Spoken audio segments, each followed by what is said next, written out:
I don't know about any changes to the public option. As I have said, right from day one, the president has said the public option is the best way to keep the insurance companies honest. And he has said, if you have a better way to do this, put it on the table. So we're waiting for someone to put something on the table. One of the challenges we face is we've been locked out of the process from day one. The argument over public option, no public option is between the blue dogs and the progressives. Well, the argument over this government-run insurance plan, the public option, has been a focus, obviously, for this debate. The president is said to be retooling the health care reform pitch. He will deliver an address to a joint session of Congress a week from tonight. Again, the House Speaker said today, we can't pass a bill without a public option. She reiterated that. What about all of this? Let's bring in our panel. Steve Hayes, senior writer for the Weekly Standard. A.B. Stoddard, associate editor of The Hill, and syndicated columnist Charles Krauthammer. Steve, the president, the White House believes delivering another speech to retool this message is what they have to do. What about that? This seems to be their reflexive strategy whenever they're in trouble. Attack Republicans and give us more Obama. It's totally unclear that that will actually solve the problem he's in, and it strikes me as a blatant misdiagnosis of the problem. Barack Obama doesn't have a message problem at this point. He has a substance problem. And attacking Republicans for the problems he's having with Democrats is it's throwing something over there and expecting people to go look or go chase it. It won't work. People know too much about this already. The real difficulty I think he has is that he's now, we're hearing these discussions that he's going to get more specific.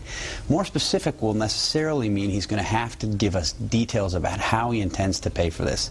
And I think there he has two options. One, he can talk about more savings. I think savings that we've seen could be imaginary, that at least the Congressional Budget Office and others don't see.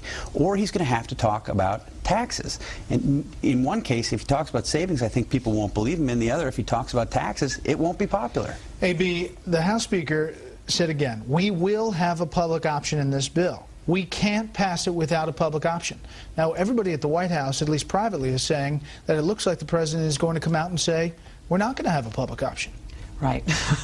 And she has a few days to accept this. It doesn't mean that the House won't go ahead and do something like that. But I think the decision is, instead of the White House feels it's better for the president to come out and say goodbye to the public option right away up front than to have a House pass bill with a public option that goes to the conference between the two chambers and gets dropped. This speech on Wednesday of next week is not going to be so effective, I believe, with the public, not going to convince Stephen and people who have not understood what he's been behind, what his healthcare principles are. It is really an opportunity to just answer critics that he hasn't been specific. The real work will be done off camera, behind closed doors, with the members of his party, a divided party, and he will say, I've now laid out 4 specific things. You get behind me, or we're all going to fall in the midterm elections. Charles. I think this speech has to be dramatic. It has to be a reset. It has to be a restaging of this debate, because he's lost Act 1. It's got to be opening the curtain on Act 2, and it can't just be a repetition of his older positions. I think with the way they are headed is to try to say, have the president do a nod to the discontent and the anxiety that was generated over the summer. But then I think if they are smart and politically cynical, which I think they are, what they will try to do is to say that the reason that the president could not be specific is because while negotiations were going on with Republicans, specifically the Gang of Six in the Senate, he wanted to not preclude any possible agreements or compromises. But now that the Republicans have walked away, and I suspect he will attack Senators Grassley and Enzi specifically, and say, well, now that the Republicans are going to be entirely obstructionist, well, now I'm able to be specific, and now I will be specific, and now this summer of discontent in which I had to be either evasive or ambiguous or at least open is over. The Republicans have forced my hand, and now I'm going to say X, Y, and Z. But he's got to say X, Y, and Z. He has to make a pronouncement on the public option, and he also has to make a critical strategic decision.